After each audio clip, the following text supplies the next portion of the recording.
खेती विरासत मिशन के YouTube चैनल पे आप सभी का स्वागत है। आज हम मौजूद हैं कटेड़ा गांव के एक सफल किसान विनोद जानी जी के पास। विनोद जानी जी खेती विरासत मिशन के जो मुख्य स्तंभ हैं उनमें से एक हैं। विनोद जानी जी ने भी इस बार वैसे तो काफ़ी समय से ही कपास पे ये काम कर रहे हैं, इस बार भी इन्होंने नॉन बीटी नरमा लगाया है। तो आइए जानते हैं इनके क्या क्या एक्सपीरियंस हैं। नमस्कार विनोद जी।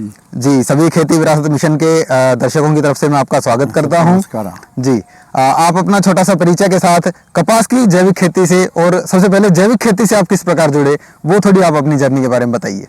वैसे तो तकरीबन सारे पूरे पंजाब में केवीएम के थ्रू पूरे भारतवर्ष में दुनिया में जानते हैं कि मैं एक किसान ऐसा हूँ भी पूरा खेत 130 एकड़ को एक दिन के अंदर 21 नवंबर 2005 पूरे खेत को केमिकल फ्री करके और सीधा ही कुदरती खेती में, जैविक खेती में कुदरती खेती में आया। ये पूरे दुनिया में एक उदाहरण मैं बन गया। और ये कृपा गौ माता की कृपा कह लो, गुरु महाराज की कृपा कह लो, तो ये कृपा हुई तो पूरे खेत को totally zero budget natural farming में 2005 में 21 नवंबर को लेके आया केवीएम के प्रेरणा के थ्रू। तो जब से मैं कर रहा हूँ कुदरती खेती कर रहा हूँ। और जब शुरू की थी 2005 के अंदर, जब एक केवीएम की मीटिंग थी, सुभाष पाली की किताब मिल गई और शुरू कर लिया। और बाद में पूरे भारतवर्ष में बाकी किसान हैं, महाराष्ट्र में खास करके, उनको विज़िट किया, उनसे ज्ञान लिया और वो उनका ज्ञान लेके यहाँ अडेप्ट किया।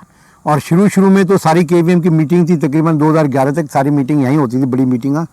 तो पूरे दुनिया भर और बाहर से सारे जो विद्वान हैं कुदरती खेती के, इन्वायरमेंट के अंदर काम कर रहे थे, हेल्थ के ऊपर इश्यूज़ पर काम कर रहे थे, सारों को केवीएम के थ्रू आने का मौका मिला और मुझे उनसे मिलने का और फर्स्ट हैंड खेत के अंदर उनकी आइडियाज़ थी वो मैंने अडेप्ट करी।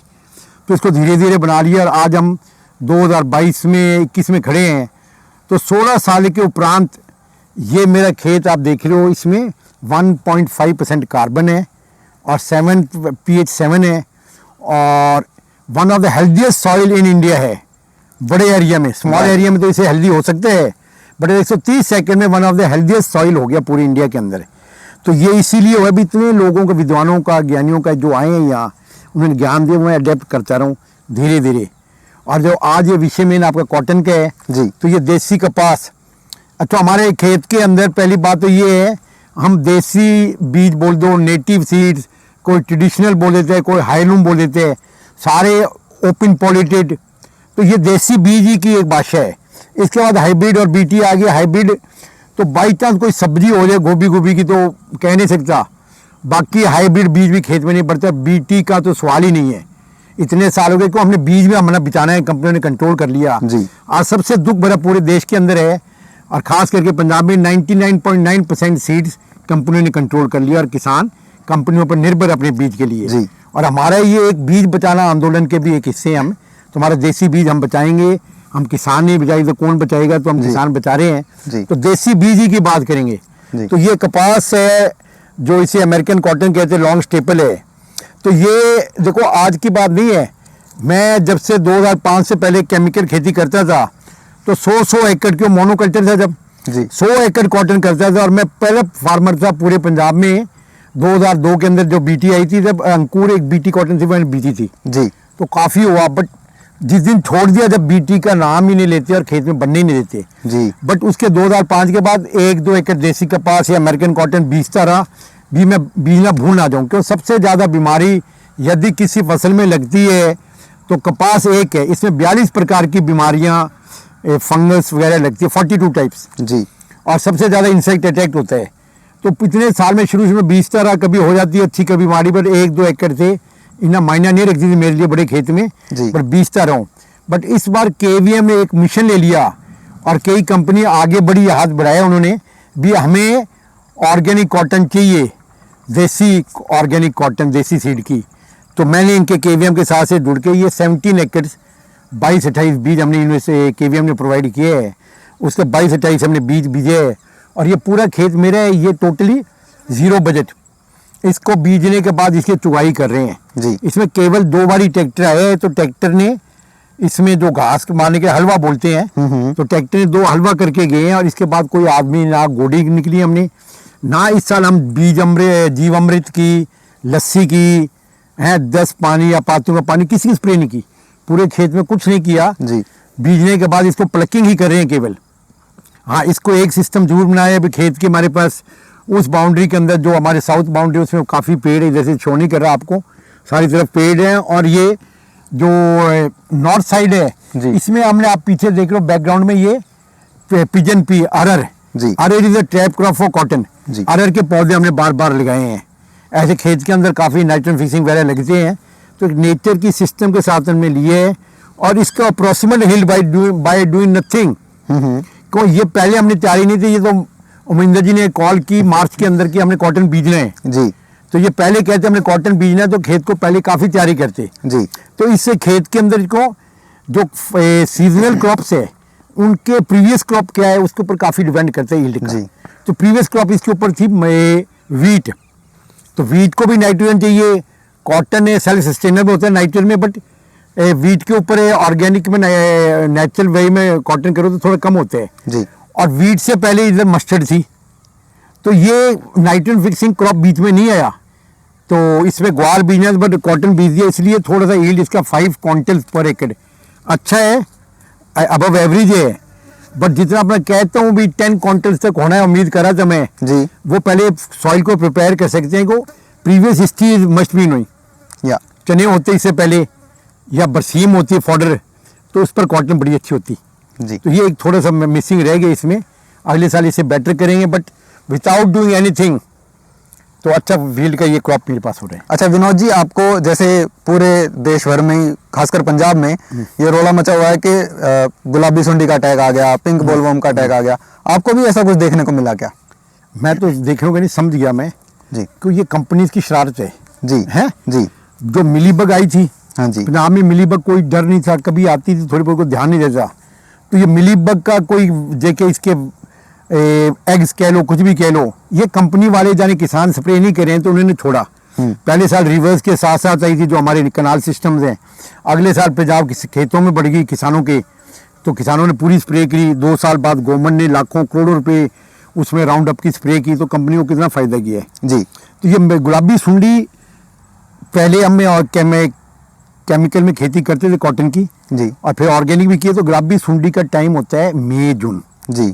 उसके बाद स्पॉटेड आती है, फिर हेलोसिस आती है। अब ये ऑफ सीजन में आई है सितंबर अक्टूबर में, अगस्त के बाद शुरू हुई है पंजाब के अंदर, तो ये साजिश है कंपनियों की, इसमें नो डाउट जी। गवर्नमेंट ऑफ इंडिया इसकी CBI इंक्वायरी कराए, नो डाउट ये कंपनी ने इसके जो बटरफ्लाईज हैं वो ला के पंजाब में छोड़े हैं और ऑफ सीजन में गुलाबी सुंडी हुई है जी।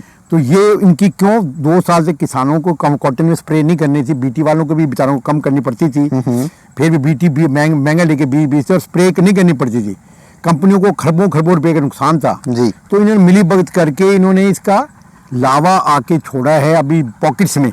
और अगले साल तो ये खतरनाक है, मुझसे लिखा के ले लो, पूरे पंजाब में कॉटन पर ये अटैक होएगा और इन कंपनियों को अरबों रुपए की स्प्रे बिकेगी। जी। जी। इसके पीछे गवर्नमेंट आज भी इंक्वायरी करे तो ये मेरी बात सही निकलेगी, क्यों I know how this people work. जी। जी। जी। आप तो काफी गहराई से जानते हैं, अपने खेत में ऐसी कोई समस्या नहीं आई? इस साल तो नहीं आई, टचवुड, इस साल तो नहीं आई, इस साल तो हमारे, तो अगले साल भी शायद ये हमारे नेचुरल बीज रहे हैं, बाजार का बीज ना खरीदें जी। और हमारे पास इतने मित्र कीट आप भी देख लो, ड्रैगन फ्लाई भर भर के, ये मॉर्निंग में जाओगे तो आपको स्पाइडर के वेब्स ही वेब्स मिलेंगे। हाँ जी। हाँ जी। इतने इंसेक्ट्स हैं, अर्थवर्म नीचे के तो अर्थवर्म्स हैं जी। मैं तो हमारे नेचुरल सिस्टम इतना अच्छा है, ऑर्गेनिक कार्बन 1.5, यदि किसान के खेत में ऑर्गेनिक कार्बन 1.5 हो जाए तो कोई पेस्ट अटैक नहीं होता जी।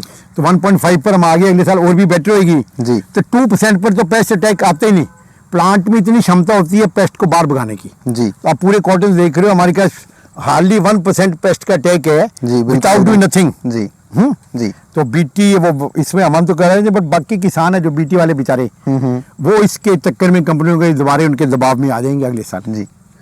और मैं बता देना चाहता हूँ दोस्तों कि विनोद जी सिर्फ खेती जैविक नहीं करते, इनका पूरा जीवन यापन ही और सोच और इनकी दिनचर्या सब कुछ पूरी प्राकृतिक है। इन्होंने सुपुर्द कर दिया है अपने आप को जैविक कृषि कह लीजिए या फिर जैविक जीवन यापन के लिए, प्रकृति के लिए। तो विनोद जी, आपकी दिनचर्या क्या रहती है? कैसे आप सुबह उठ के किस तरीके से काम करते हैं? कुदरत आपको क्या क्या प्रेरणाएं देती हैं? किस तरह से आप कुदरत से इतने गहराई से जुड़े हैं, उनके बारे में जरूर हमारे दर्शकों को बताइए। और कैसे हमारे दर्शक भी जुड़ सकते हैं प्रकृति से, उसके बारे में भी थोड़ी रोशनी डालिए। तो हमारे देखो ये अब जो खाना बनता है घर में खेत का है जी। हमने 40 प्रकार के फलों के पौधे हैं, पूरे 4-5 हज़ार पेड़ हैं। उसमें पेड़ के अंदर टिम्बर के लिए भी है, करौंदा, लाइफ हेज है, लिविंग हेज भी आ गया। तो ऐसे पेड़ आगे, फिर पेड़ आगे तो पक्षी बहुत हैं। सुबह तो 1 घंटे तो पक्षी नए पक्षी देखने में मन क्या आ जाता बात है। है। खेत में घूमते हैं, एटमॉस्फेयर जो जमीन की स्मेल है जी। धरती माता की जो महक है, महक से एक मन प्रसन्न होता है। जहाँ भी जाते हैं महक से मन प्रसन्न होता है। देखते हैं पक्षियाँ खा रहे हैं, उनके लिए भी दे प्लेंटी फॉर एवरीवन। हमारे पक्षी को नुकसान नहीं करते, तोता भी आ जाते हैं, कोई खाते हैं ना, तो उनके हर पक्षी के विष्ठा के अंदर फॉस्फोरस होती है। अच्छा जी। तो पक्षी, कोई भी पक्षी आपके कोई स्मॉल स्केल में खा गए, कोई नुकसान नहीं करता। 92% of the birds are non vegetarian.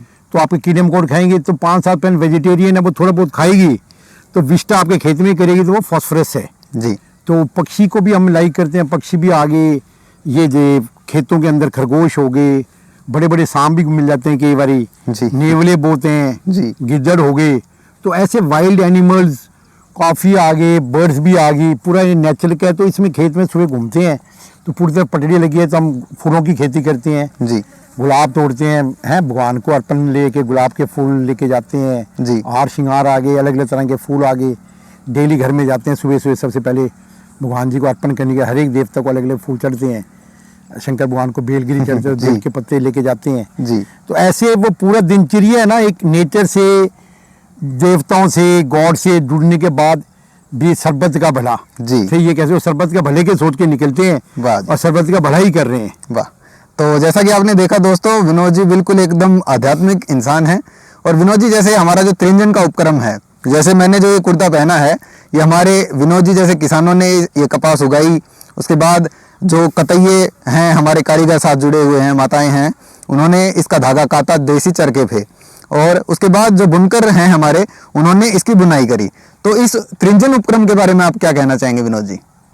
त्रिंजन तो मैं आप KVM तो बड़ा अच्छा काम कर रही है 2001 से ही, और चलते चलते पर पिछले 3 साल से त्रिंजन ने काम किया है ना जी, वो एक नेक्स्ट लेवल पर ले गए इसको। मैं रूपसी गर्ग जी को कहती हूँ, तो उन्होंने एक अपने डेडिकेशन और एक ही सिंगल लाइन विजन पर काम करके त्रिंजन को एक अलग ही KVM को एक अलग प्लेटफॉर्म दे दिया जो कोई सोच ही नहीं सकता। अभी सबसे ज़्यादा केमिकल दुनिया के अंदर है, पंजाब में हो रहा है कि कॉटन को सबसे ज़्यादा बीमारी लगती है।